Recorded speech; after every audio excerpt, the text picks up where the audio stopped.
오늘 저는 히브리서 11장 1절로 3절의 말씀을 가지고 다 같이 한번 크게 따라서 합니다. 믿음의 역사를 경험하라. 믿음의 역사를 경험하라.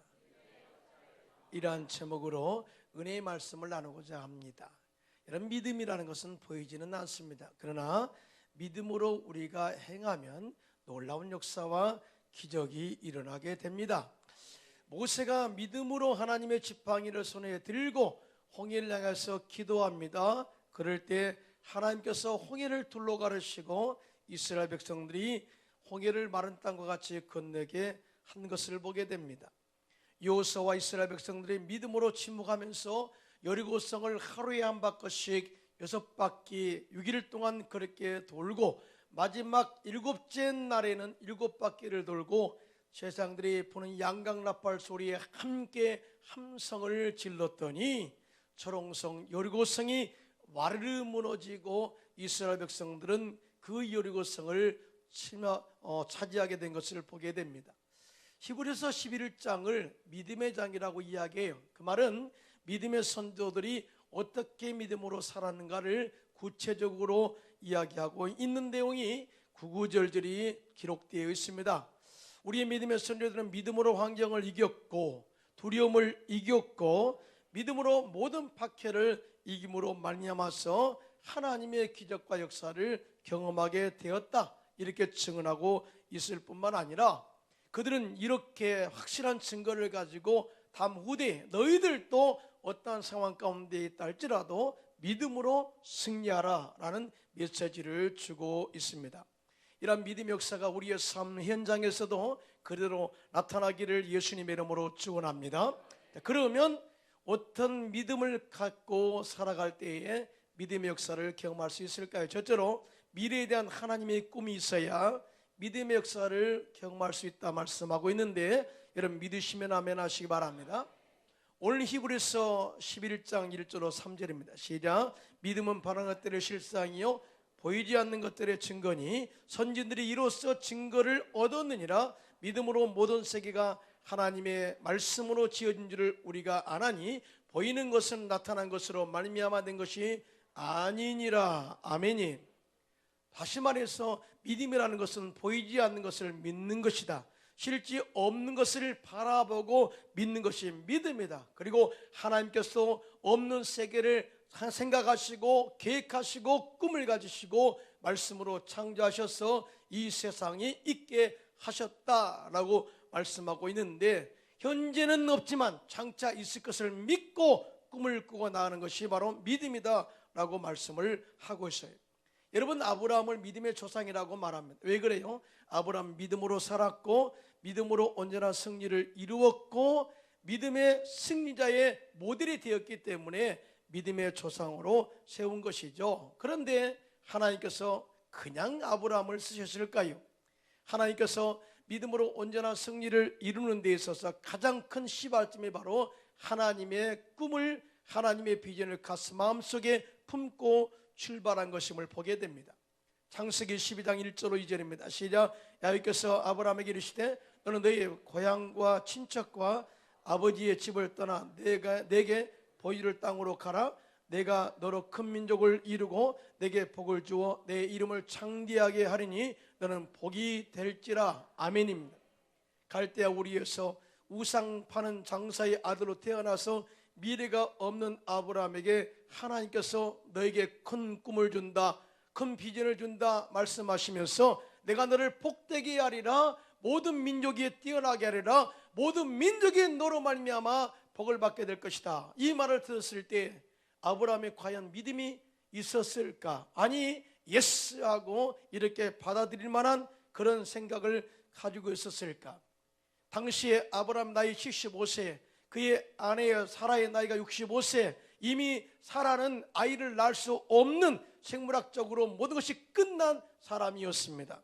그러나 아브라함은 하나님의 꿈을 가슴에 품고 하나님께서 지시한 이 가나안 땅으로 가게 되죠. 그런데요, 그 꿈이라는 것이 하루아침에 이루어진 것이 아니에요. 아브라함이 그 꿈을 붙잡고 갈 때 어떤 때는 그 꿈이 가물가물해집니다.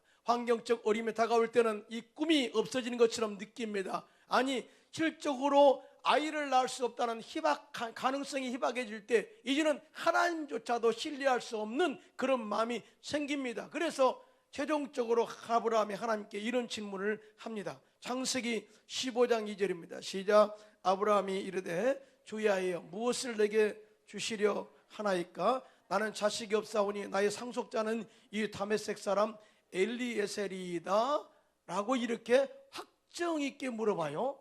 그러니까 엘리에셀입니까? 이렇게 물어보지도 않고 엘리에셀이 될 것 같으네요 라고 하는 자기의 의사를 표현합니다.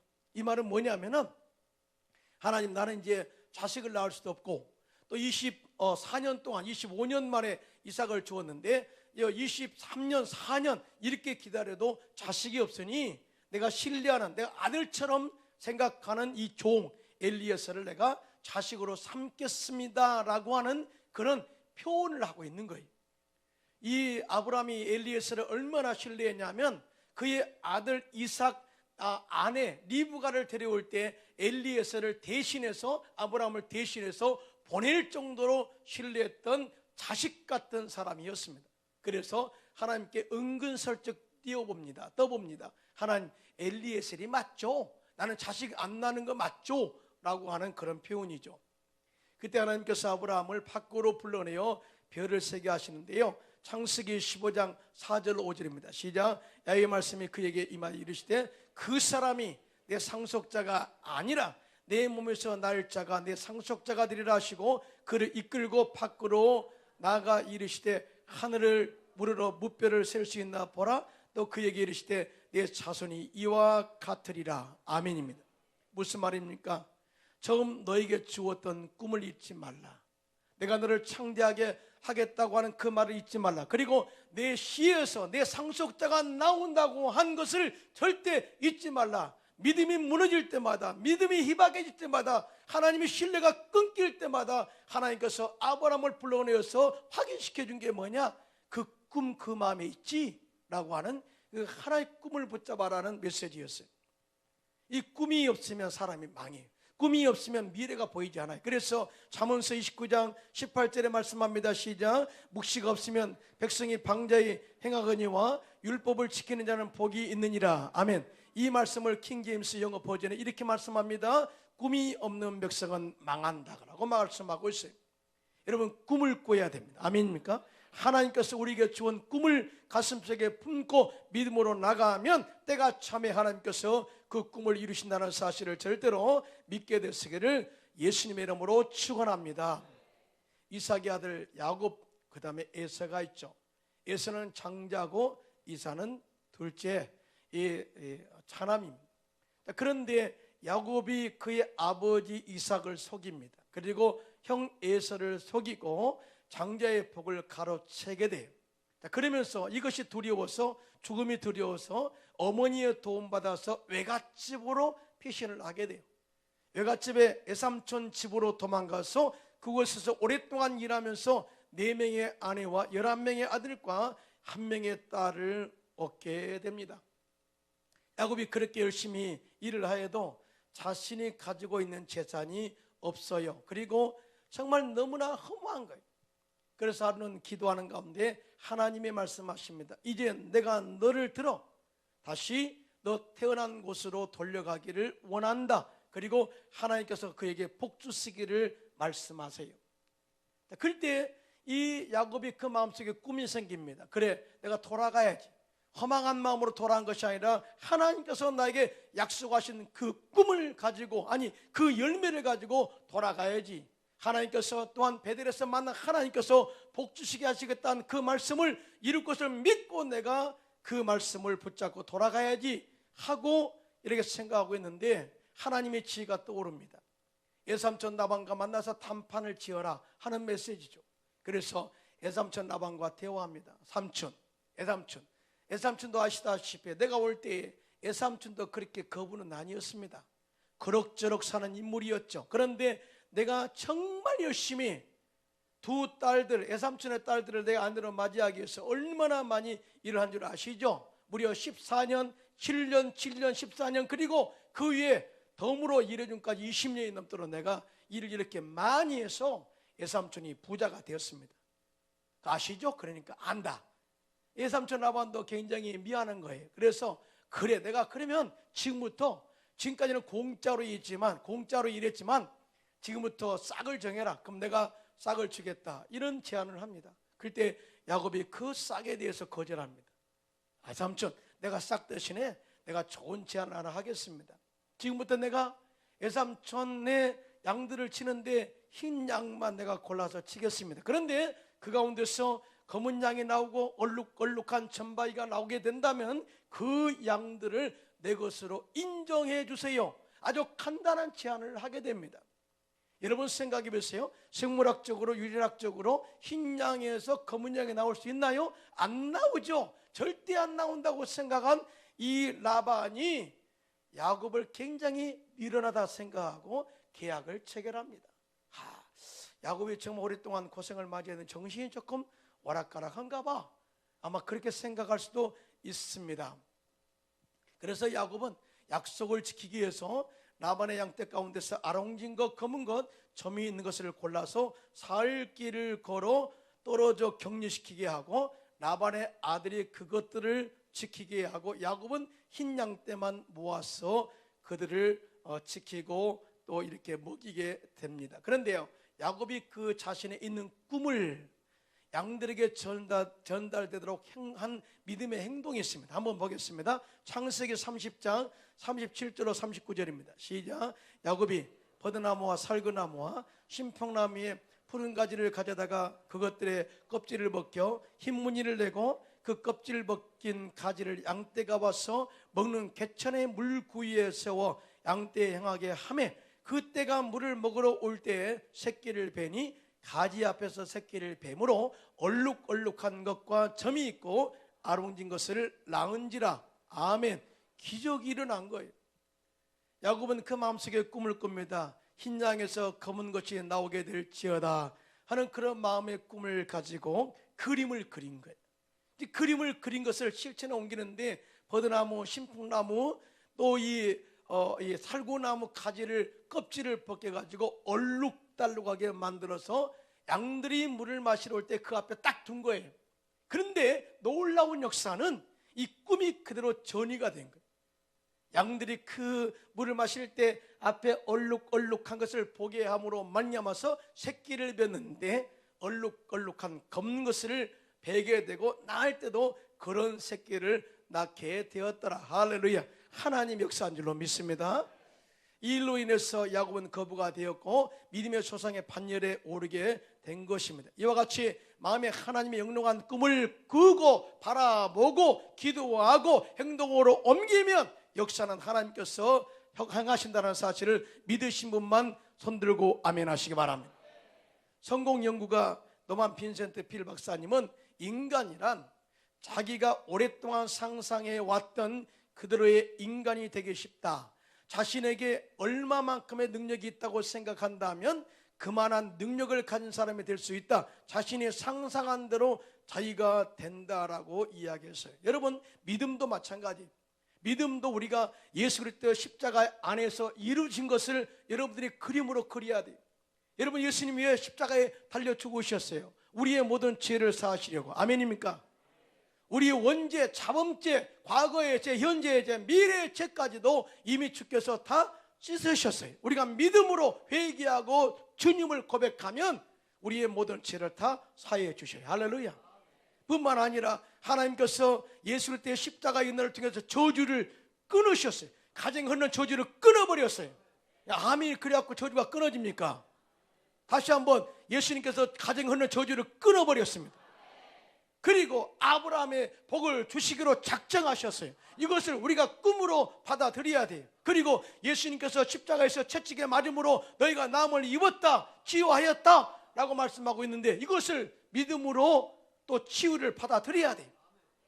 이것을 가슴속에 꿈을 꿔야 돼요. 그럴 때 내 믿음대로 될지어다 역사가 일어나게 될 줄로 믿습니다. 제가 1993년 2월 달에 30대에 헝가리 부다페스트로 선교사로 떠났어요. 30대에 떠났어요. 얼마나 젊겠어요. 그렇죠? 얼마나 팔팔할 때입니까? 그런데 헝가리 부다페스트에 가보니까 아무것도 없는 거예요. 사람도 없고 교회도 없고 돈도 없고 백도 없고. 그래서 제가 제일 먼저 한 게 뭔지 아십니까? 서점에 갔습니다. 적어도 헝가리는 알아야 될 거 아니에요. 어떻게 생겼는가? 그 다음에 부다페스트는 어떻게 생겼는가? 부다페스트면 이름 멋있잖아요. 그래, 부다페스트. 예. 그런데 보이지가 않는 거예요. 어디서 성도를 만날 것이고 어디 가서 전도할 것이고. 여러분, 부다페스트는 관광도시입니다.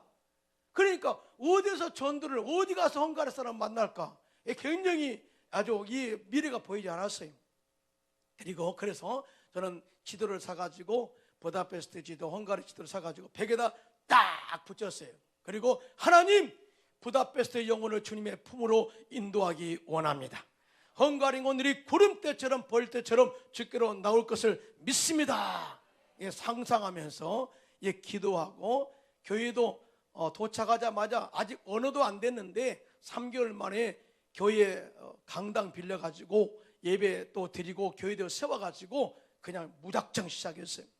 앞이 보이지 않았어요. 그런데 기도하자. 하나님, 구름대처럼 벌떼처럼. 이 말 참 좋아요. 다 따라서 하나님, 구름대처럼 벌떼처럼 사람들이 몰려오게 하여 주옵소서. 난 진짜 그럴 줄 알았어요. 예, 할렐루야 하고 막 전도하는데 안 오는 거예요. 그럼에도 불구하고 내 속에 구름대처럼 벌떼처럼 마음이 있잖아요. 그래서 노방전도 갑니다. 엘리베이터 전도합니다. 그리고 기타 치고 찬양하며 전도합니다. 그런데 놀라운 것은 그때마다 하나님께서 도울 자들을 보내준다는 거죠. 예. 그리고 이런 일꾼들이 세워지고 함께 동역함으로 말미암아서 부다페스트 순복음 현지인 교회가 세워지게 되었고, 지금도 헝가리 부흥 역사에 많은 영향을 미쳤고, 지금은 저를 대신해서 여의도 순복음교회 새로운 교육자를 파송해서 지금도 이 교회를 이어가고 있습니다. 할렐루야. 하나님은 살아계십니다. 여러분, 살다 보면 환경이 부정적인 요소가 많이 보여요. 아무것도 안 된 것처럼 보여요. 모든 것이 끝이다라고, 모든 것이 막장으로 갈 때가 있습니다. 그럴 때마다 주님 바라보시기 바랍니다. 십자가에서 모든 것을 이루신 주님 바라보고 꿈을 가지고 달려가는 저와 여러분 되시기를 예수님의 이름으로 축원합니다. 그리하면 하나님께서 믿음의 역사를 일으켜 주시는 것입니다. 할렐루야. 두 번째, 상주심을 바라보는 희망이 있어야 믿음의 역사를 경험할 수 있어요. 저는 오늘 히브리서 11장 1절로 3절까지만 봉독했어요. 사실은 전체를 봉독해야 되기 때문에 다는 할 수 없었어요. 제가 한번 오늘 히브리서 11장 6절을 함께 읽습니다. 시작. 믿음이 없이는 하나님을, 다시 한번 시작. 믿음이 없이는 하나님을 기쁘게 하시게 하지 못하나니 하나님께 나가는 자는 반드시 그가 계신 것과 또한 그가 자기를 찾는 자들에게 상 주시는 이심을 믿어야 할지니라. 아멘이. 여러분, 하나님은요, 우리를 복 주시기 전에 마지막 최종적인 테스트를 하실 때가 많이 있어요. 이걸 믿음의 테스트예요. 하나님께서 아브라함을 믿음의 조상으로 세우시기 전에 정말 장성하게 자란 이삭을 잡아서 모리아 산에 가서 잡아 번제로 드리라고 명을 내리십니다. 그때 아브라함이 주저하지 않고 아침 새벽에 일어나서 살 길을 걸어서 이삭을 모리아 산에 올라가 잡아 죽여 하나님께 드리기로 결단하죠. 자, 그리고 이 모든 과정을 주님이 다 지켜보신 다음에 아브라함에게 믿음을 인정하면 이제야 네가 하나님을 경외하는 줄을 아노라. 그러면서 이삭 대신에 순양을 예비하셔서 번제로 드리게 하고, 또 뿐만 아니라 약속된 축복을 하염없이 그에게 내려 축복합니다. 할렐루야. 자, 그런데요, 이렇게 아브라함이 믿음으로 행동했던 것이 히브리서에 정확하게 구체적으로 나와 있는데요, 한번 보겠습니다. 히브리서 11장 17절로 19절입니다. 시작. 아브라함은 시험을 받을 때 믿음으로 이삭을 드렸으니 그는 약속들을 받은 자로 돼 그 외아들을 드렸느니라. 그에게 이미 말씀하시기를 내 자손이라 칭할 자는 이삭으로 말미암느니라 하셨으니 그가 하나님의 능히 이삭을 죽은 자 가운데서 다시 살리실 줄로 생각하니라. 비유컨대 그를 죽은 자 가운데서 도로 받은 것이니라. 아멘입니다. 이게 무슨 말이냐면, 이거 우리가 지금 현재 실질적으로 아브라함이 이삭을 안 죽였거든요. 하나님이 못 죽이게 했거든요. 자, 그런데 히브리서 기자는 이미 아브라함이 이삭을 죽였다고 이야기합니다. 죽였다. 이 말은 이미 아브라함은 이삭을 죽이기로 결단했고 행동으로 옮겼다는 거죠. 그런데 그 근거, 그렇게 행동, 믿음의 액션을 취한 것이 뭐냐? 하나님께서 약속하신 말씀을 믿었다는 거예요. 왜냐하면 내가 너로 인해서 이삭을 통해서 내 씨를 이어갈 거야 라고 하는 이 말씀이 엄청난 믿음을 갖게 했다. 그러니까 하나님의 말씀은 신실하시고 하신 말씀은 절대 지키신다, 이 말씀을 믿어버린 거죠. 그러니까 내가 이삭을 당장 죽여도 하나님은 이삭 때문에, 이삭 통해서 그 대를 이어갈 수밖에 없기 때문에 반드시 이삭을 살릴 거야 라고 하는 확신을 가지고 이삭을 죽였다는 거예요. 죽였다. 근데 놀라운 것은 하나님이 그 이삭을 살리셨다는 거예요. 이삭은 이미 죽은 자입니다. 그런데 하나님께서 살리셨다라고 이렇게 말합니다. 그를 죽은 자 가운데 도로 받은 것이니라 라고 이야기해요. 그런데 이 아브라함이 이렇게 한 것이 있어요. 상주심을 바라봅니다. 할렐루야. 다시 말해서 하나님께서 이렇게 믿음으로 액션을 취하면 이삭도 살리시고 약속된 것을 이루실 것을 내가 믿었기 때문에 이렇게 믿음으로 순종했다라고 고백하고 있는 것입니다. 이런 믿음의 역사는 그냥 일어나지 않아요. 어려운 환경 가운데 주님 바라보고 믿음의 액션을 취할 때 하나님이 함께 하시고 도와준다는 사실을 믿으시면 아멘 하시기 바랍니다.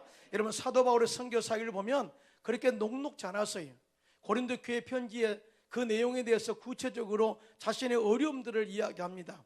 내가 수고를 넘치도록 하고 옥에 갇히기도 더 많이 하고 매도 수없이 맞고 여러 번 죽을 뻔하였고 유대인들에게 40에서 하나 감한 매를 5번 맞았고 3번 태장으로 맞고 1번 돌로 맞고 3번 파선하여 일주야를 깊은 바다에서 지냈으며 여러 번 여행하면서 강의 위험과 강도의 위험과 동족의 위험과 이방인의 위험과 시내의 위험과 광야의 위험과 바다의 위험과 거짓 형제 중의 위험을 당하고도 또 수고하며 애쓰고 여러 번 자지 못하고 줄이며 목마르고 여러 번 굶고 춥고 헐벗었노라.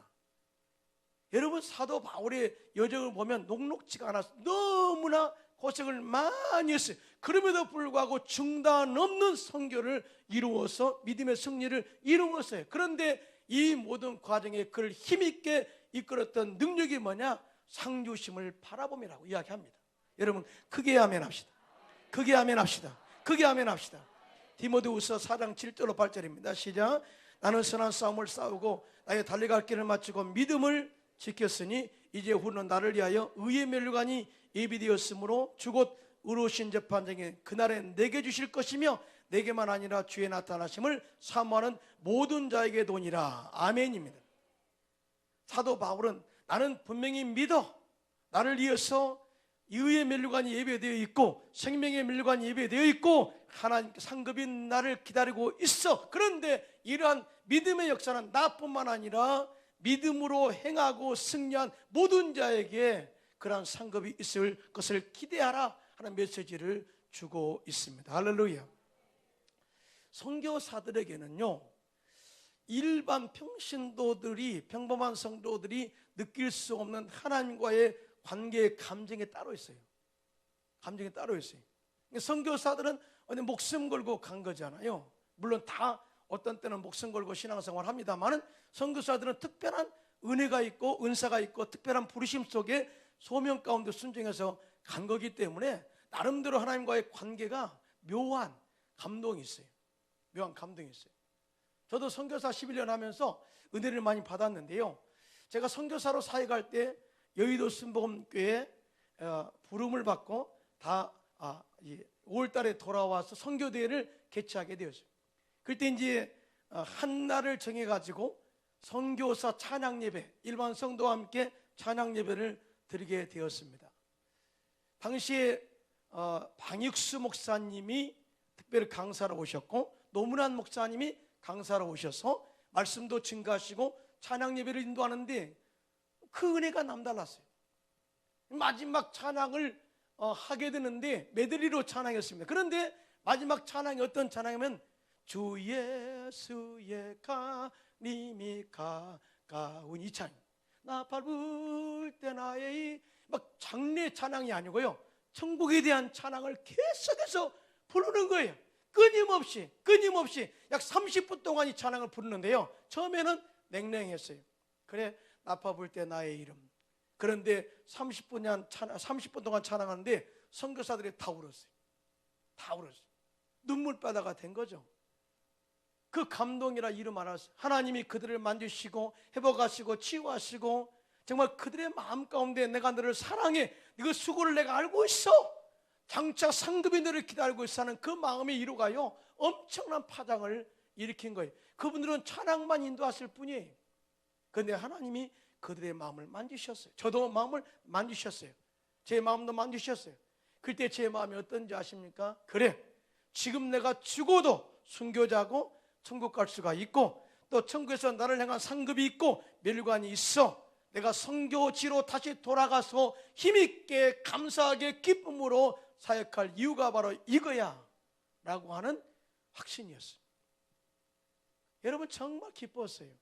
정말 행복했어요. 그리고 내가 선교사로 부름받아 사역한다는 게 그렇게 뿌듯했어요.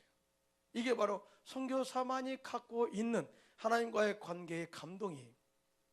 이러한 역사가 저와 여러분에게도 넘쳐나기를 예수님의 이름으로 축원합니다. 여러분, 상 주시기를 바라고 희망을 가지고 이렇게 환경에 도전하는 사람들을 히브리서 11장 38절에 세상이 감당할 수 없는 자들이라고 말씀을 하고 있습니다. 우리 광명 순복의 성도님들 믿음의 역사를 경험하시기를 예수님의 이름으로 축원합니다. 셋째로, 하나님 말씀에 온전한 순종이 있어야 하나님의 믿음의 역사를 경험할 수 있어요. 오늘 히브리서 11장 8절로 10절입니다. 시작. 믿음으로 아브라함은 부르심을 받았을 때 순종하여 장래 유업으로 받을 땅에 나아갈새 갈 바를 알지 못하고 나아갔으며 믿음으로 그가 이방의 땅에 있는 것 같이 약속의 땅에 거류하며 동일한 약속을 유업으로 함께 받은 이삭 및 야곱과 더불어 장막에 거하였으니 이는 그가 하나님이 계획하시고 지으실 때가 있는 성을 바랐습니다. 아멘. 자, 아브라함은 사실은 당신의 계획이 없었어요. 근데 하나님이 내가 너를 적과 꾸는 가나안 땅으로 인도할 거야. 그리고 내가 그곳에 네가 살 수 있고 하나님을 섬길 수 있는 성을 만들 거야 라고 하는 그 비전을 아브라함에게 주었거든요. 그런데 아브라함이 이 말씀에 절대 순종하고 가게 되었다라고 하는 거죠. 그리고 온전한 순종으로 그 꿈을 이루게 되었다라고 하는 것을 이야기하고 있습니다. 여러분, 믿음이라는 것은 절대 이해를 해가지고 되는 게 아니에요. 믿음은 이해하는 것이 아니라 믿음은 결단입니다. 크게 아멘 합시다. 믿음은 결단입니다. 믿음은 도전입니다. 믿음은 모험입니다. 우리가 하나님께서 말씀하실 때 이해가 되어서 간다가 아니라 주님 말씀하시니까 내가 순종하겠습니다 라고 하는 이 첫 발을 내디딜 때 하나님 역사가 일어나게 되는 것이죠. 여호수아가 이스라엘 백성과 함께 요단강을 건너고자 합니다. 그때 하나님께서 순종을 요구하시는 명령을 내리십니다. 여러분, 요단강은 평시에 보통 한 4m, 6m 정도 폭이에요. 그런데 추수할 시기에 요단강은 2km의 폭입니다. 그리고 그 물은 맑은 물이 아니라 흙탕물입니다. 그런데 이 상황에서 하나님께서 백성들에게 순종을 요구하시는데요, 여호수아서 3장 7절로 8절입니다. 시작. 야훼께서 여호수아에게 이르시되 내가 오늘부터 시작하여 너를 온 이스라엘 목전에서 크게 하여 내가 모세와 함께 있었던 것 같이 너와 함께 있는 것을 그들이 알게 하리라. 너는 언약궤를 맨 제사장들에게 명령하여 이르기를 내가 요단 물가에 이르거든 요단에 들어서라 하라. 도저히 상상할 수 없고 이해할 수 없는 명령을 내리시죠. 물이 범람한 요단강에 법궤를 맨 제사장들이 들어가도록 명령하라는 거죠. 여호수아가 이 말씀을 백성들에게, 법궤를 맨 제사장들에게 그대로 전합니다. 그런데 여기에 법궤를 맨 제사장들이 절대적으로 한 말도 하지 않고 여호수아 명령에 그대로 순종해서 요단강 물에 발을 잠기게 됩니다. 그 순간 위에서부터 흐르는 물이 근처서 마른 땅이 되게 하고 이스라엘 백성들은 그 요단강을 마른 땅과 같이 건너게 되어 적과 우리는 가나안 땅에 입성하게 되었다라고 증언하고 있습니다. 할렐루야. 여호수아 3장 17절입니다. 시작. 야훼의 언약궤를 맨 제사장들은 요단 가운데 마른 땅에 굳게 섰고 그 모든 백성이 요단을 건너기를 마칠 때까지 모든 이스라엘은 그 마른 땅으로 건너갔더라. 아멘. 하나님의 말씀은 이해하고 가는 게 아니에요. 주님 말씀하시면 아멘, 예 하고 순종하는 것이 믿음의 역사를 경험할 수 있어요. 이런 찬양이 있죠. 주님 말씀하시면 내가 나가리다. 주님 말씀하시면 내가 나가리다. 주님 뜻이 아니면 내가 멈춰서리다. 나의 가고 서는 것 주님 뜻에 있으니 오 주님 날 이끄소서. 뜻하신 그곳에 나 있기 원합니다. 이끄시는 대로 순종하며 살리니 연약한 내 영혼 통하여 일하소서. 주님 나라와 그 뜻을 위하여 오 주님 날 이끄소서. 이 찬양 들을 때 어때요? 이 찬양 제가 선교 때 많이 불렀거든요. 선교사 때. 지금도 이 찬양 부르면 가슴이 뭉클해요. 주님 말씀하시면 아멘입니다. 아멘이 작아도 되겠습니까? 다시 한번 주님 말씀하면 예, 아멘. 다시 한번 예, 아멘. 아멘이 다른 것이 없어요. 믿음은 행함에서 온전해진다고 그래서 말씀하고 있는데요. 야고보서 2장 26절입니다. 시작. 영혼 없는 몸이 죽은 것 같이 행함이 없는 믿음은 죽은 것이니라 그랬어요. 여러분 참 살다 보면은 많은 어려움들이 우리 앞에 막 가로막을 때가 많이 있어요. 하나님 약속하셨는데 그것이 언제 이루어질지는 모르고, 사업이 어려움을 당할 때 언제 그 끝이 있을지 모르고, 이런 환경적 어려움들이 우리를 짓누를 때가 많이 있습니다. 그럴 때마다 여러분의 믿음이 다시 한번 발동할 때라는 사실을 믿으시기를 예수님의 이름으로 축원합니다. 하나님께서 여러분에게 주신 그 비전을 끝까지 붙잡으십시오. 그리고 어려울 때마다 그 말씀을 붙잡고 다시 기도하십시오. 그럴 때 우리의 마음 가운데 희망이 생겨나게 될 줄로 믿습니다. 그리고 말씀하시면 끝까지 상급을 바라보고 순종하면 하나님께서 여러분의 삶 속에 믿음의 역사를 일으켜 주시고 기적을 일으켜 주셔서 큰 복받아 큰 일하도록 이끌어 줄 줄로 믿습니다.